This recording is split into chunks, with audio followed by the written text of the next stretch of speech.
بسم اللہ الرحمن الرحیم۔ السلام علیکم۔ یہ تقریباً 1957 کی بات ہے کہ فرانس میں کہیں ایک رہائشی عمارت کی نکڑ میں ترکی کے ایک 50 سالہ بوڑھے آدمی نے چھوٹی سی دکان بنا رکھی تھی۔ ارد گرد کے لوگ اس بوڑھے کو انکل ابراہیم کے نام سے جانتے اور پکارتے تھے۔ انکل ابراہیم کی دکان میں چھوٹی موٹی گھریلو ضروریات کی اشیاء کے علاوہ بچوں کے لیے چاکلیٹ، آئس کریم اور گولیاں ٹافیاں دستیاب تھیں۔ اسی عمارت کی ایک منزل پر ایک یہودی خاندان آباد تھا جن کا ایک 7 سالہ بچہ جارج تھا۔ جارج تقریباً روزانہ ہی انکل ابراہیم کی دکان پر گھریلو ضروریات خریدنے کے لیے آتا تھا۔ دکان سے جاتے ہوئے انکل ابراہیم کو کسی اور کام میں مشغول پا کر جارج نے کبھی بھی ایک چاکلیٹ چوری کرنا نہ بھولی تھی۔ ایک بار جارج دکان سے جاتے ہوئے چاکلیٹ چوری کرنا بھول گیا۔ انکل ابراہیم نے جارج کو پیچھے سے آواز دیتے ہوئے کہا، جارج آج چاکلیٹ نہیں اٹھاؤ گے کیا؟ انکل ابراہیم نے یہ بات محبت میں کی تھی یا دوستی میں، مگر جارج کے لیے ایک صدمے سے بڑھ کر تھی۔ جارج آج تک یہی سمجھتا تھا کہ اس کی چوری ایک راز تھی، مگر معاملہ اس کے برعکس تھا۔ جارج نے گڑگڑاتے ہوئے انکل ابراہیم سے کہا کہ آپ اگر مجھے معاف کر دیں تو آئندہ وہ کبھی بھی چوری نہیں کروں گا۔ مگر انکل ابراہیم نے جارج سے کہا، اگر تم وعدہ کرو کہ اپنی زندگی میں کبھی بھی کسی کی چوری نہیں کرو گے تو روزانہ کا ایک چاکلیٹ میری طرف سے تمہارا ہوا، ہر بار دکان سے جاتے ہوئے لے جایا کرنا۔ اور بالآخر اسی بات پر جارج اور انکل کا اتفاق ہو گیا۔ وقت گزرتا گیا اور اس یہودی جارج اور انکل ابراہیم کی محبت گہری سے گہری ہوتی چلی گئی، بلکہ ایسا ہو گیا کہ ابراہیم ہی جارج کے لیے باپ، ماں اور دوست کا درجہ اختیار کر چکا تھا۔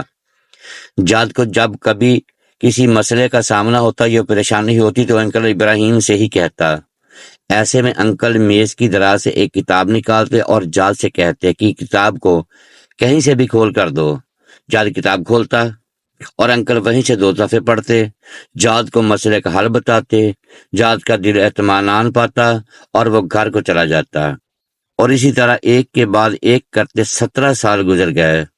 17 سال کے بعد جب جارج 24 سال کا ایک نوجوان بنا تو انکل ابراہیم بھی اس حساب کے 67 سال کے دائی اجل کا بلاوا آیا اور انکل ابراہیم وفات پا گئے۔ انہوں نے اپنے بیٹوں کے پاس جارج کے لیے ایک صندوقچی چھوڑی تھی۔ ان کی وصیت تھی کہ اس کے مرنے کے بعد یہ صندوقچی اس یہودی نوجوان جارج کے تحفے میں دی جائے۔ جارج کو جب انکل کے بیٹوں نے صندوقچی دی اور اپنے والد کے مرنے کا بتایا تو جارج بہت غمگین ہوا، کیونکہ انکل ہی تو اس کے غمگسار اور مونس تھے۔ جارج نے صندوقچی کھول کر دیکھی تو اندر وہی کتاب تھی جسے کھول کر وہ انکل کو دیا کرتا تھا۔ جارج انکل کی نشانی گھر میں رکھ کر دوسرے کاموں میں مشغول ہو گیا، مگر ایک دن اسے کسی پریشانی نے آ گھیرا اور آج انکل ہوتے تو وہ اسے کتاب کھول کر 2 صفحے پڑھتے اور مسئلے کا حل سامنے آ جاتا۔ جارج کے ذہن میں انکل کا خیال آیا اور اس کے آنسو نکل آئے۔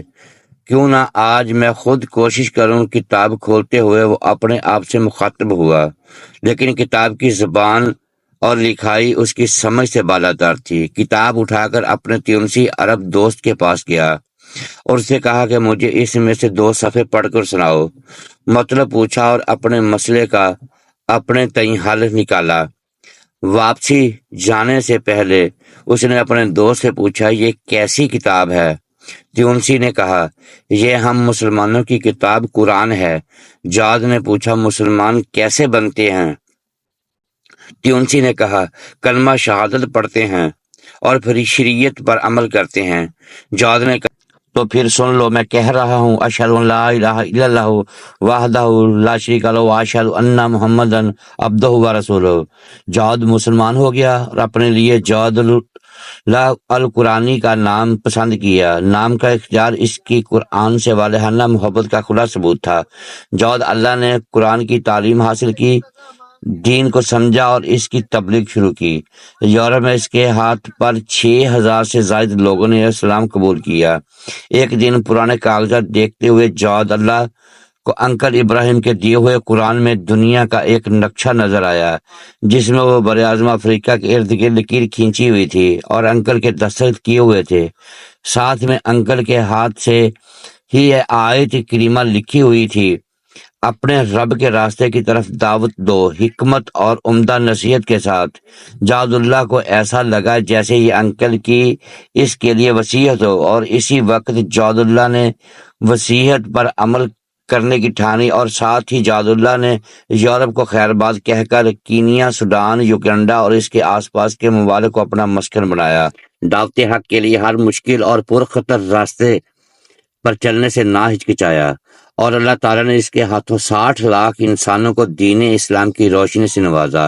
جواد اللہ نے افریقہ کے کٹھن ماحول میں اپنی زندگی کے 30 سال گزار دیے۔ سن 2003 میں افریقہ میں پائے جانے والی بیماریوں میں گھر کر محض 53 سال کی عمر میں اپنے خالق حقیقی سے جا ملے۔ جواد اللہ کی محنت کے ثمرات ان کی وفات کے بعد بھی جاری رہے۔ وفات کے ٹھیک 2 سال بعد ان کی ماں نے 75 سال کی عمر میں اسلام قبول کیا۔ جواد اللہ اکثر یاد کیا کرتے تھے کہ انکل ابراہیم نے اس کے 17 سالوں میں کبھی بھی اسے غیر مسلم محسوس نہیں ہونے دیا، اور نہ ہی کبھی کہا کہ اسلام قبول کر لو، مگر ان کا رویہ ایسا تھا کہ جواد اللہ کا اسلام قبول کیے بغیر چارہ نہ تھا۔ آپ کے سامنے اس واقعے کے بیان کرنے کا فقط اتنا مقصد ہے: کیا مجھے سمیت ہم میں سے کسی مسلمان کا اخلاقی و عادات و اطوار و کردار انکل ابراہیم جیسا ہے کہ کوئی غیر مسلم جواد ہم سے متاثر ہو کر جواد اللہ القرآنی بن کر میرے مذہب اسلام کی اس عمدہ طریقے سے خدمت کر سکے؟ پیارے دوستو، اگر ویڈیو اچھی لگی ہو تو لائک کیجئے اور اپنے اس چینل کو سبسکرائب لازمی کیجئے تاکہ ہر نئی آنے والی ویڈیو آپ تک بر وقت پہنچتی رہے۔ شکریہ، اللہ حافظ۔